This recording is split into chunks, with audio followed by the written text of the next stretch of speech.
Nail Beauty School was just the beginning, right? What on earth do you do now? Welcome to the Salon Success Podcast with Monaco Nail Academy. Our topics stretch beyond nails and into all things salon related, business, marketing, and social media, and at the very least hits you with real, honest stories about our experiences. This isn't school, this is real life, real business, and really freaking hard work. The Salon Success Podcast is recorded live on Mondays at 5 p.m. New Zealand time on facebook.com/Monaco Nail Academy and available via Spotify and Google playlists. Before we get started, wherever you are, thumbs up, tag a friend in the comments, or hit that share button and support small business. And with that, I will hand on over to Janelle. Okay, hi guys, it's Janelle here, aka Plume Nail Design. Today I have with me Penny in person, and I've also got Mariah. Hi guys. And my special guest, we're all special here, is Chelsea, my friend Chelsea from Queen of Swords Media. She's going to be our guest today, talking all about social media and questions that you have or we have. I've prepared some questions as a pre-starter because really I haven't done any social media work or like I've never gone into it, so really I've got no idea what the hell I'm doing. I know Penny has done a little bit, and I was going to ask Mariah, have you done any social media work? Not really, no. Okay, so two of us are clueless. If I have, I don't even know about it. So two of us are clueless, and Penny, well, she's her own self-proclaimed amazing, brilliant. So yeah, I'm just a pro Googler. So I wanted to start out by asking you, Chelsea, just give us a brief explanation of what you do and how you got into it. Sure. Well, hi guys, I'm Chelsea. I started my own social media business about this time last year. I specialize in social media management and Facebook advertising for various types of clients. I worked in marketing beforehand in various marketing roles, and before that I studied a Bachelor of Business and a Bachelor of Communication Studies at university. So, but of course, while I was studying, I always wanted to start my own business. So after I had got a little bit of experience out in the real world, decided that social media was the part of marketing that I guess I vibed with the most. And about this time last year, I really niched down into exactly what I wanted to do in my own businesses, which was the social media management. And also in that way, I felt like I could help as many businesses as possible, really, because it's something that every business needs, whether you're a small freelancer, self-employed, or a big corporation. So yeah, that's where I am now, 12 months later, working with some various clients, and yeah. Cool. So without naming any names, what kinds of businesses do you work with? Sure. Well, at the moment, so I can't give off names, but in terms of industries, I've got anything from real estate to the performing arts, to my most recent client for Facebook advertising is in the realm of home organization. So it's a real mix, which I absolutely love, rather than being in just one area. It's really interesting working with different industries. Yeah. So I know, Penny, you sort of delve into it a little bit with Salon, like the different marketing ways of marketing your salon. Is there anything that you'd specifically like to ask Chelsea or get some advice on? Thanks for the warning, Janelle. Not straight off the bat, I don't think. Like, I will have definite questions as we get into a conversation, but no, not yet. Right. Do you have anything initially that you feel like you want to ask Chelsea? Maybe just like, how do people approach you, Chelsea, or do you go looking for your clientele? Do they come to you? How do you market your marketing, I guess? Yeah, no, good question. And I guess, that there is that irony there. And as a business person myself, I need to do my own marketing. So in saying that, social media marketing is quite a large portion of my own marketing. As a service business, I'm working with other business owners, so B2B. I use LinkedIn a lot. which is what I highly recommend for our service businesses, because my ideal client is a professional, is a business owner, and where do they hang out? They hang out on LinkedIn a lot. And saying that, as the months have progressed, I am starting to get more organic leads coming in, people filling in the website contact form on my website they've said they found me on Instagram.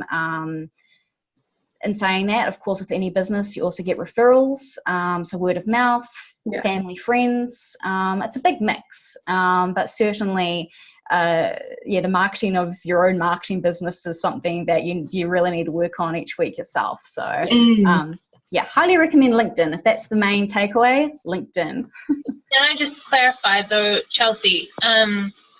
LinkedIn, would be more business to business, right?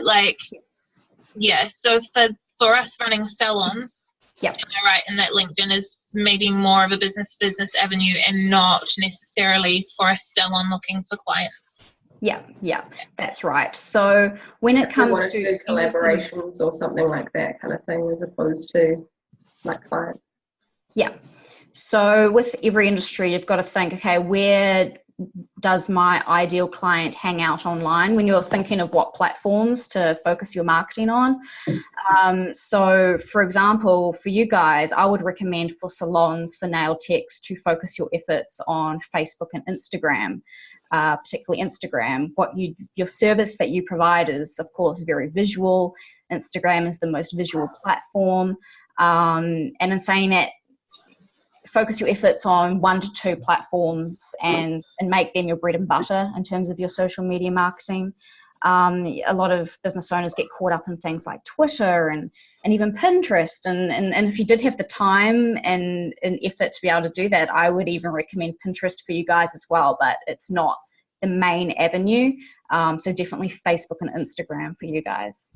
Yeah, I know I've seen a couple of, I think I follow 1 or 2 artists that do a Pinterest board, and I started one. But really, for me, the idea of Pinterest is so different to what we do that I can't imagine a client looking at it and going, oh yes, I need to seek that person out. Salon, we had a Pinterest board, but it was a Pinterest community. And so the way that we ran it as a salon, which worked really well, was that, and to be fair, Pinterest was a bit more of a thing. I feel like it's faded a little bit since when we were doing this. But what we did, we had a community board. All our clients were members of the community board, and they would post their ideas into the community board, and they would turn up for their appointment, and we'd say, do you have an idea for today? And they'd say, yes, it's on the board. And so we had this collective ideas space that we didn't have to curate. Our clients curated it for us, and that worked really well with Pinterest.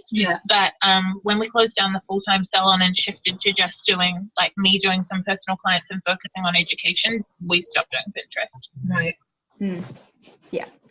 And also Pinterest itself is more of a search engine as well, rather than a social media platform. And of course, you guys also need to think about the fact that you guys are local businesses, essentially. You're not servicing all of New Zealand, you're servicing a certain area or a certain city. So in terms of Pinterest, it's a lot easier with Facebook and Instagram to nut down your marketing to being, location based. That kind of leads well into my next question for you, which was, because I know a lot of people's perception of social media marketing or managing is just gaining followers. And how you increase your followers, because you increase more followers, the more likely your product is meant to be bought, or that kind of thing. For us, is there anything that you can recommend, because we need to turn clients or followers into clients? What kinds of things do you suggest for us to, how would we do that? Sure. So I guess at the end of the day, that is the big question, is turning the followers into the customers, into the clients. And the social media is, of course, a brilliant way to do that. But unfortunately, it's not simple or just easy. It's something that takes a lot of time and a lot of consistent effort. So the way that I approach, and yes, of course, the followers and the numbers of followers, that's good for social proof, at a very, I guess, shallow level, it looks good when you've got 1,000 or 10,000 followers on Instagram. It looks good. But at the end of the day, social media marketing, for me personally, is about relationship building. It's about giving value to your audience. It's about pushing up content, pushing up posts that your audience engages with in order to make them know, like, and trust you. And with the know, like, and trust and the engagement comes growth. And with that, you can turn a loyal, strong community of followers. It's easier to turn them into paying customers. If you kind of think of social media marketing as like a funnel, like a sales funnel, so it's like at the top is, the brand awareness, it's getting your name out there, and the more valuable content you post, the more relationship building activities you do, you can move your followers or potential customers down the funnel until when you finally post what we call a call to action. So asking your followers to buy from you, to book an appointment or sign up to your email list, they're more likely to do so because essentially they see you as the position of authority, the person that they know, like, and trust. So specifically, I guess, for nail salons, as I said before, you got to think about the fact that you're a local business. And one thing I preach a lot in terms of, okay, that's all very well to say I need to build relationships and put engaging content out there. Okay, what kind of engaging content? What can I do?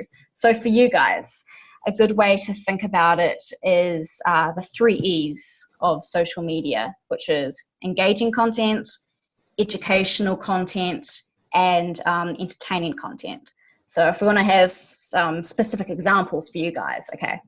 So engaging content for you guys could be asking your followers what they like, getting feedback on designs, could be using Instagram stories and putting in polls. It's a really good way to get market research to see what potential customers do and don't like. Entertaining content, well, it doesn't means exactly any sort of related humor to your industry, any sort of humor that your audience would like. And then the third one was educational content. So this is really good in terms of making you the expert online in your industry, in your area that you're servicing, becoming the go-to person. So it could be how-tos with looking after your nails after you've had them done, upkeep. And there's so many different ways on social media, different formats that you could use. Instagram stories, Facebook, video. You don't need to have the super up-to-date technology to do that. Just get your phone and do a Facebook Live. There's so many things that you could do, but as long as you're sticking to the different types of content, engaging, educational, entertaining content, and then within that, the actual call to action sales posts, asking your audience to actually, hey, book an appointment, sign up to my newsletter. And Chelsea, just to clarify, you're saying don't loophole or don't pigeonhole yourself into one of those areas, educational, entertainment, or you want to try and cover the whole bases? Yeah, definitely a mix. Think of it as, I call it the 80-20 rule, maybe 70-30, there's a bit of leeway. 80% the 3 E's, engaging, educational, and entertaining content, and then the other 20-30% are your sales posts, the call to actions to get your followers to book an appointment with you. I think as well, just elaborating on what Chelsea was saying, remember why you're on social media. You're not on social media to buy stuff. I don't go, I really wish I had a blah, so I go on Facebook to look for it. I'm on Facebook because I'm procrastinating, I'm socializing, I'm waiting for a bus. There's a reason I'm on there, and it is to be engaged and entertained, like what Chelsea's saying. So when someone makes their posts too salesy, and I'm aware of the 80-20 rule that Chelsea's talking about, and the way that we manage that at Monaco is that all of our content is the 3Es, but that our 20%, which is our ads. So if you, of what you see, 80 should be the value, and then 20% should be sales. But with what we're posting to our page all the time, it's all the free value, the engaging, educational, entertaining content, and then it's set off by ads that we run.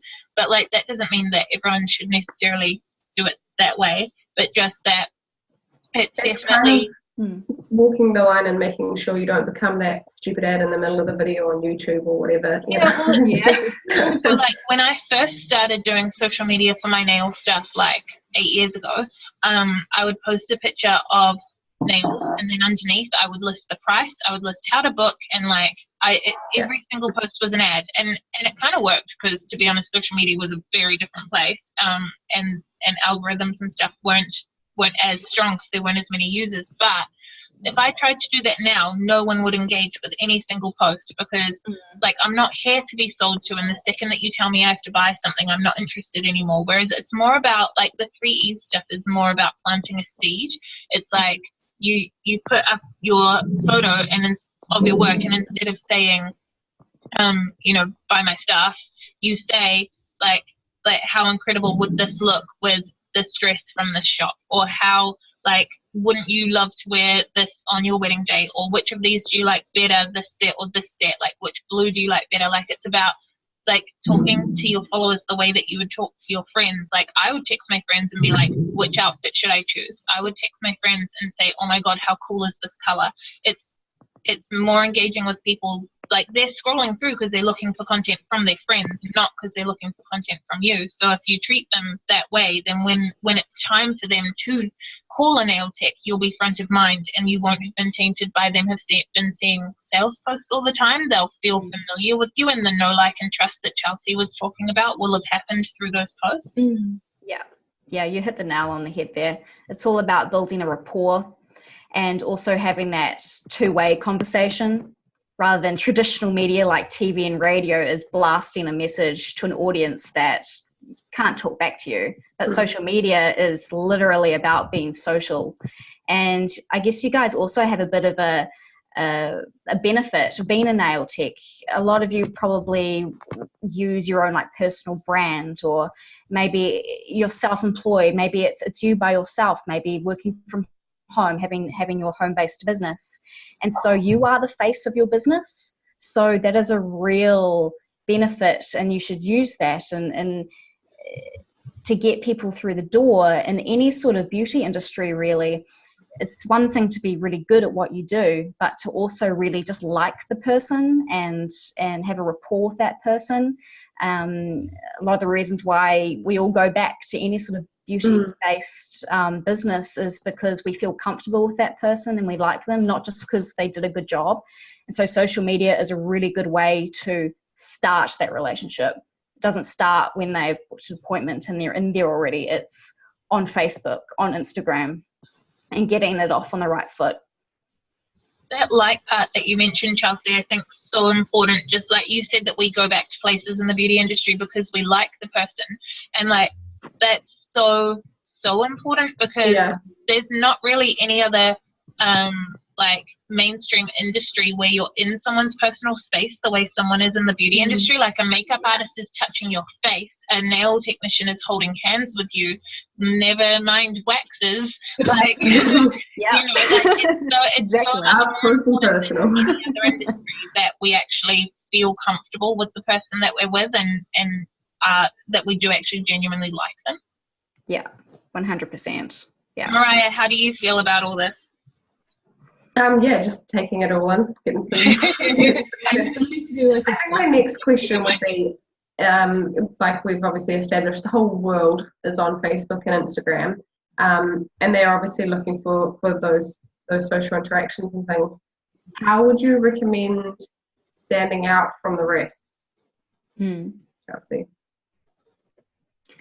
Well, I think the first thing that comes to mind is just being consistent with your social media marketing. It's about putting out the content, and it's putting out the variety of content. And it's, again, going back to the general 80-20 rule of of not just being the person who's promoting.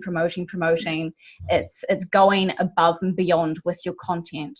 Are you the person who has a top tips Tuesday on Instagram every week in your Instagram stories, where it's a video of you, it's on your phone, and you're giving your 5 best tips for, as I said before, upkeep of your nails?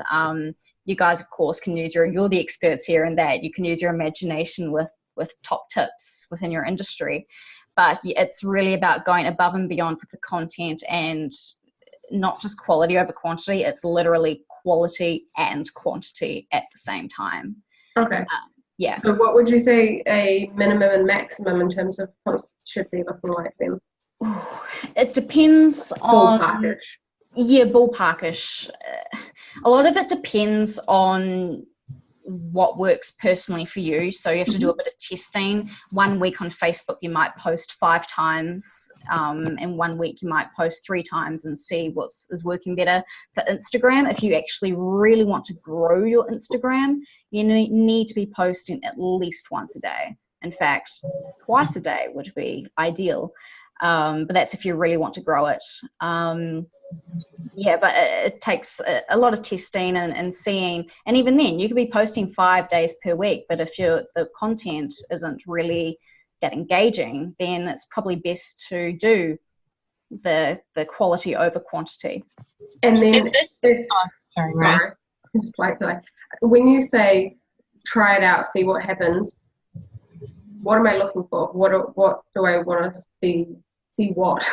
Yeah, so on the basic level, I know we don't like the word like analytics and stuff, but you want to be looking at your reach and your engagement. And they're 2 things that you can quite easily read on your Facebook pages and in your Instagram analytics. So the reach is how many people are actually seeing your posts, and the engagement is how many people have reacted, shared, commented, etc.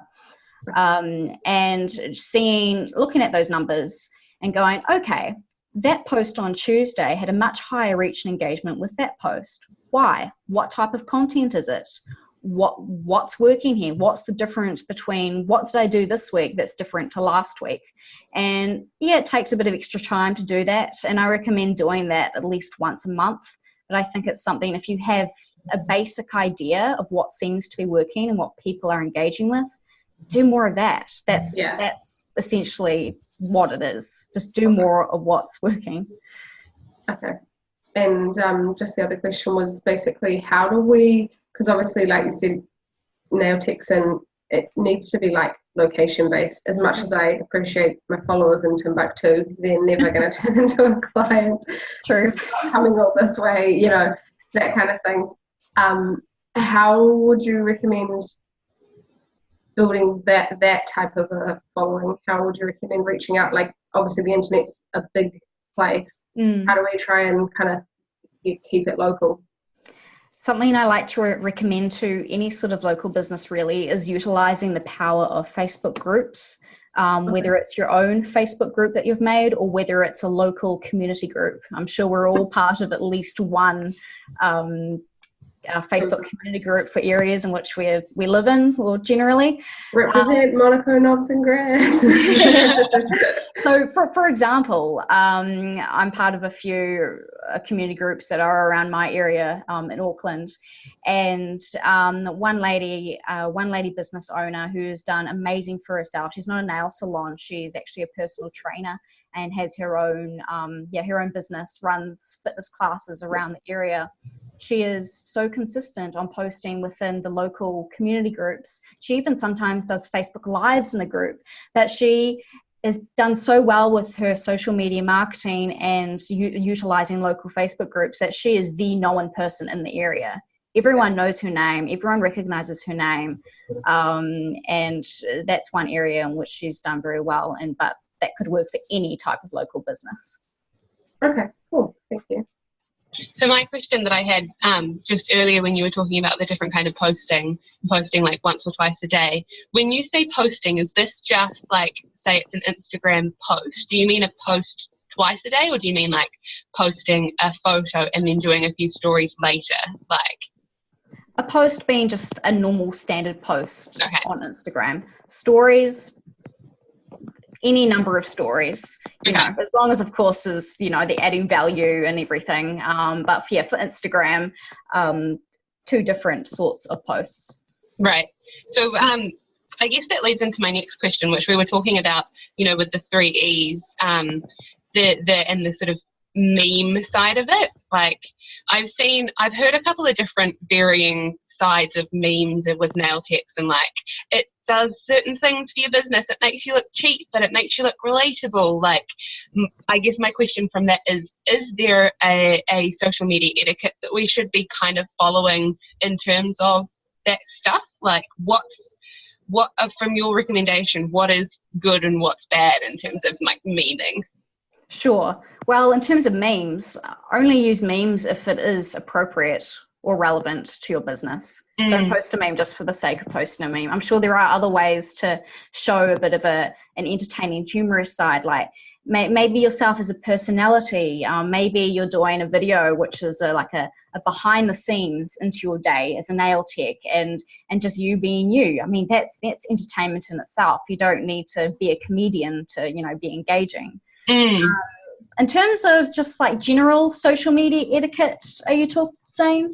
Yeah, I think it's just like I've seen a couple of posts, and I know you've done a couple here and there. It's like when my client does this, or when my client comes in late and she comes in without a coffee for me, and it's like I have seen a couple of other like different varying opinions of like, I don't like this because it makes my clients feel this, or my clients feel that it means It's for almost myself, like so I have 2 pages. I've got the Monaco page, which is talking to nail techs, and then my personal client page. And anything like on my personal, like the client page where I promote nails, that's more like if I post a meme, it'll be relatable to clients. And if I have one that's like I think a recent one where it was like when you ask a client to relax her hand, and it's like a 3D hand, like I've put that to other nail techs. And I think like my personal opinion on it is just that like I definitely do try and relate it to my audience, but also like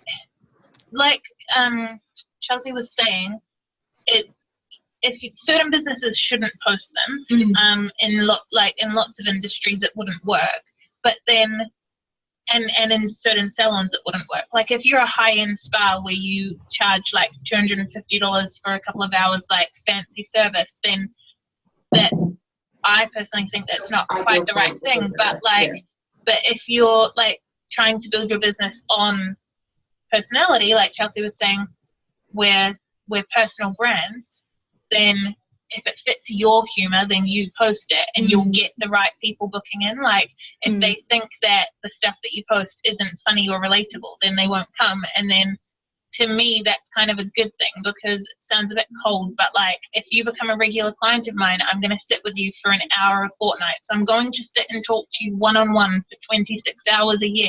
If you don't think I'm funny, then that's going to be a long 26 hours. So like, it should, I don't know, it depends. Like I'll only pick ones that I think are funny. And then if you don't like them, then like, first of all, it's not the whole of what I post. So like you get a whole story from looking at everything that I post. But also I post things I think are funny, and then it comes back to what we were talking about before with like being relatable and stuff, where I'm posting stuff for me. I'm posting stuff I would share with my friends, and that's how I look to attract people who would fit well with my business as well. I think it's probably for me just coming from a place of like, as I've said, I don't really go into social media much, and I don't really venture into personal sides of myself on my business Instagram, mostly just because I've still got that like inner fear that no, this is my business, this isn't part of me, even though it is all one. To expand on what Janelle's saying as well, I think it's sometimes a fine balance of walking that line. Like even though we're not or maybe we are, but maybe if we're not the, like you said, super high-end salon and things like that, we'd still like to be associated with a high-end brand and that kind of thing. Where is the line between personable but professional? Yeah, I think that's probably focusing more, like, definitely defining the question I've got. Because of course, like, I want them to appreciate my sense of humor because I'm hilarious, but So hilarious. But at the same time, I want them to also be coming to me because I'm, knowledgeable and clued in about what it is that I'm doing. So, I mean, for sure, balance and not every single post I do is going to be some hilarious meme, but whereas I've seen lots of people posting things of their family, which for me, I'm like, what? I'm not following you for this. But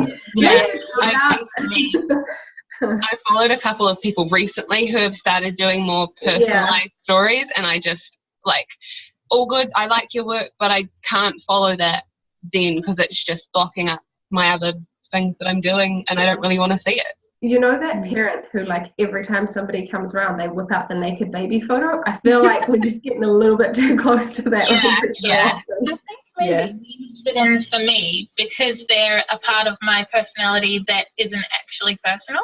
Like, because I totally agree with you on the family posting pictures kind of thing. Like, for me, I don't post pictures of, like, anything. Like, maybe once a year there'll be, like, actually not anymore, because when I worked from home, maybe once a year my cat would make an appearance. But, like, generally I keep myself, me personally, away from social media. So, like, my humor is one part that crosses that line. So you were saying, like, where's the line? For me personally, not from, like, an expert point of view that Chelsea will give us in a second, but, like, for me personally, it's parts of me that aren't specific to me. Like, my family, my pets, like, most of my hobbies are specific to me, whereas my humor is something that can be shared by multiple people, if that makes sense. I think that's where my line is. It's like a second or third date. You're allowed to be a little bit more of you, but not full freak yet. Or So, Chelsea, what do you think about that? What can you do? I definitely think it's using your own judgment with what you think is appropriate to put on your own business page, and also if you're finding it difficult, have separate pages. I've got my own personal Instagram, and then I've got my business Instagram. And I guess a perfect illustration of what we're talking about right now is just yesterday I posted a photo on my Instagram story, the same photo on my personal story and the Queen of Swords Media Instagram story. I was working yesterday at home at my laptop. It's a photo of my cat on my lap, and it's got my laptop in it. So it's my cat was working with me at my desk. On my personal Instagram, I had different captions appropriate to the different pages. So on my personal Instagram, it said something inappropriate like, I'm trying to do work, but this little shit is, it's not going according to plan right now. A little bit of swearing, just my personality coming out. Then on my business's Instagram page, the exact same photo, different caption, and it said, the office assistant has decided to come to work today. And it's just making it's still got a bit of humor in it, but it's just making it appropriate to the audience. I wouldn't post like, little shit on my business's Instagram story just because I want to keep it a little bit more professional. So just using the judgment of what's appropriate for what platform. So that's definitely cleared it up a little bit more. I think definitely, as I was saying before, I've still got that personal feeling of like I can't cross the line too much, or just with like a little bit of self-reflecting I do, but it's not the humor side, which I really should, because I feel like this could actually be a whole podcast. Would be like, we should have a whole podcast on where the line is, not just with social media but across our businesses. I think that could be something we chat about another time. Because I think, like, for me, memes and things I don't tend to post, even though I am funny and I talk a lot about, like, I joke with my clients, that kind of thing, but I don't necessarily post memes. I post more about the anxiety and mental health stuff when I do post about it's just a different kind of thing, and I think it's also a part of me trying to say like, hey guys, my day might be a bit shitty, without saying my day's a bit shitty. So that's helped me a little bit to understand that, at least. Maybe we're just old school Janelle and like terrified that once it's on the internet it's out there forever. Do you have any idea how embarrassed I am if I post something and then it turns around and I get like just pure shit from like clients? Yes, I do. Like that terrifies me. So Chelsea, I was going to ask you, for potential clients coming to you, how would you then work around like figuring out what marketing is suited for them, and how do you go about pricing for them? Right. So the way I do it is a potential client contacts me. I then invite them onto a phone call, 20 minutes max, and I just ask all these questions. What are you looking for? What are you currently doing? Well, what do you need? What platforms does your business use? What other digital marketing activities are you doing? Just so I have a really good understanding of what they actually need. And then afterwards, I'll go away and I'll put together a proposal, and this will have 2 or 3 different options of packages. So I work via monthly packages. It's a per month fee.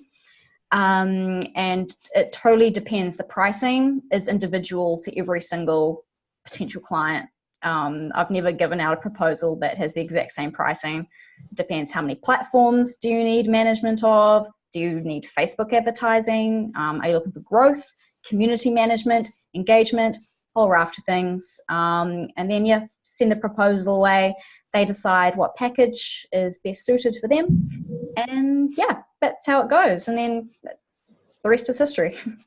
That's pretty easy. Nice, really tailor-made kind of things. So if like, because I know we've got a couple of people that I know of from Monaco who do their own marketing like yourself, and for someone like me who really has no shit show idea of what I'm actually doing. Me too. Can we reach out to you and like ask a few tips without possibly going into the like purchasing your services? Like, is that something that you can do as well? Like, because I imagine a few of our listeners are going to have some questions as well, and normally we sort of have questions rolling in that we can then ask you that our viewers watch or our viewers ask. Is that possible for them to come to you and say like, hey, I've been watching you on the Monaco podcast, can we ask you some questions? Yeah, absolutely. Flick me a message via my Facebook page, email on my website, just a couple of questions. I can do a social media strategy.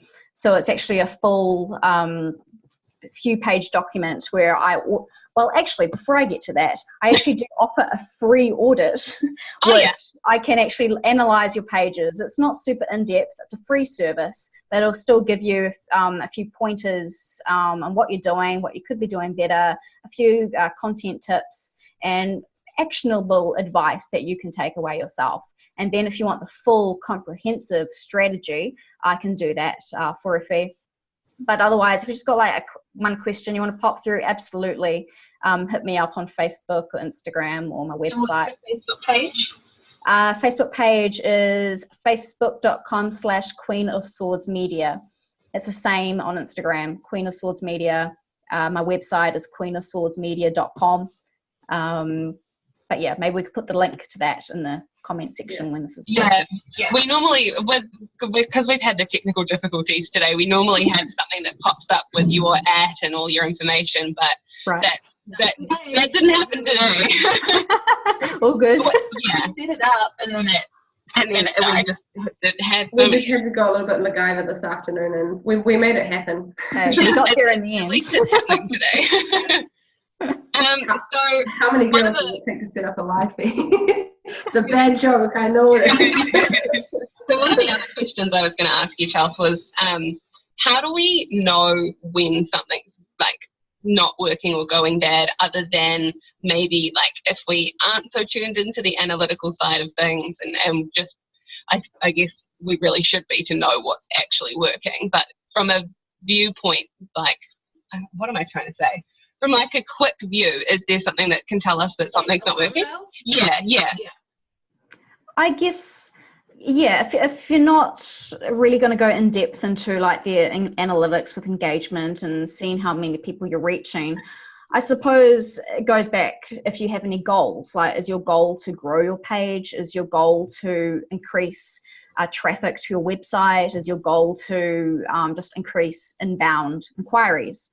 And if none of that is happening, then yeah, it is probably time to reevaluate, change things up, try something new, take a look at what is working. But yeah, if you're not seeing any sort of results, and when I say that, it's the big picture view. It's not just, oh, I posted one time on Instagram last week and I haven't got 10 new appointments. Oh, it's not working. No, it's looking at all the other various things as well, like increased website traffic, messages, even everything coming down to shares. Like it's having a big picture view, and if things are just stagnant, then it's time to change things up. Cool. So you mentioned their goals. Like with your goals, do you normally set that up with the client? Like you're saying like, hey, what kind of goals do you have? Yeah, my goal is to make money. How do I do that? Yeah. the ultimate question. Yeah. No, so definitely, I mean, a lot of clients actually have no idea in terms of goals with social media marketing. And when I say I offer a comprehensive strategy for you, like, well, strategy, I mean, that's a big word. Like, what exactly does that entail? And really, it is something as simple as setting yourself up. Say, I've got 5 goals over the next 6 months. That's to increase my website traffic by 20%, increase messages each month, that sort of thing. Sorry, what was the original question? Something about goals. Let's figure out what our goal is. Right, yeah. So it's looking at the business itself. So for example, for you guys, the ultimate goal is to increase bookings, right? Increase appointments. And then with a strategy, what that would entail is setting up the goal, and then it's actually nutting down what are the actions we need to take to achieve this goal. What is the type of content that could lead to achieving this goal? And then coming up with a basic outline strategy around that. Generally, when it comes to my monthly management clients, a lot of them I can go through strategy with them, but at the end of the day, they're paying me to just go ahead and do it all for them. So a lot of them don't really want to know so much about the real technical side of the strategy and goals and tactics and all of that. Unless they're a person who is only just paid for a strategy that they then have to go and implement themselves. Cool, yeah. So I think we're relatively close to winding down, I think. So yeah. I want to ask Mariah or Penny if you've got any other last questions that you want to ask Chelsea. Yeah, my favorite part's just the talk at the end about goals. Like Janelle's just watched me write down on my bit of paper like social goals, because I think like I've spent lots of time. I've done lots of like social media courses, lots of marketing courses, online, in person, like blah blah blah. It's something I really enjoy, so I feel like I've like immersed myself in it quite a bit. And so a few of the things that you talked about, Chelsea, like the 3 E's, the know, like, and trust, like some of those things, like I'm familiar with those concepts. But what I find is that I get caught up in all of those concepts, and what I've been doing lately, it's all like it's all decent work, but it's not around a goal. And I think that's the biggest thing I'm gonna like take away from this, is that little reminder to be like, hold on a second, like what's the actual end goal? So like for a page that is, you know, maybe I want to increase the number of clients I have, then what I'm doing at the moment wouldn't work for that, because that's not my goal. But like if I think about the Monaco Nail Academy Facebook page, I feel like it's a little bit muddled at the moment. Like each individual piece of content has a lot of work behind it, has a good idea behind it, has some strategy, but I don't think the strategy is aligned. So that's my thing, like not so much a question, but that's like my big takeaway, is that I'm going to go and like work out what the goal is for my page, because mine isn't necessarily get a client. So I'm going to go work that out, and yeah, that's my good thing. Awesome. What about you, Mariah? Yeah, I think for me, I just need to be a little bit braver. I need to put my big girl undies on and maybe just start posting a little bit more, to be honest with you. So maybe it's the first step on the ladder, but that's okay. We yeah, somewhere to start, isn't it? No, I definitely need to now make more memes. Yeah. By your knowledge now, you can do it. Yeah. Only so I can like belittle my clients and be like, don't hold your hand like this. So, okay, with all of that said, I want to say massive thank you, Chelsea, for coming in and teaching us all about social media managing and marketing and everything like that. And, no, thank you for having me. and so we've got, I know we've said it a couple of times in the podcast, but just once more for the end of the road, what your ads are and everything like that. Can you just let us know? Sure, yep. queenofswordsmedia.com, and it's the same handle on Facebook and Instagram, Queen of Swords Media. Perfect, and then we'll put that in the links and everything as well. And so the other people I've had with me, just not as important, I've got Mariah, and what's your handle, Mariah? So I'm at Wished For Nails, all spelled out in full, for FOR, and that's Instagram and Facebook as well. Perfect, and then I've had Penny. And mine is Penny Lawler Nail Artist, and of course we also have Monaco Nail Academy, and Instagram, Facebook, everywhere is the same. Penny Lawler Nail Artist and Monaco Nail Academy. Awesome, and then I am Janelle from Plume Nail Design, Plume. Don't forget me. Yeah, so with that said, what are we talking about next week? That is an excellent question. Good. All right. Every single week we do this where I go, let's chat about what we're talking about next week. And every single week I had a look. Next week we are talking about our views on loyalty programs, whether or not they are good for business, whether or not they have suited each of our individual businesses, and what some alternatives are if you feel like maybe they aren't the best thing for your business. And stay tuned, obviously, for that other topic we mentioned today about crossing the line and where is that line in terms of have you written that down, Mariah? Because I didn't write that down. In the post, Penny, it'll be with you momentarily. I love it. Okay, well, again, thank you, Chelsea, for joining us. And you've been listening to the Monaco Salon Success podcast. Thank you. Next week, Monday, 5 p.m. on our Facebook page. All right. See you. See ya. Bye.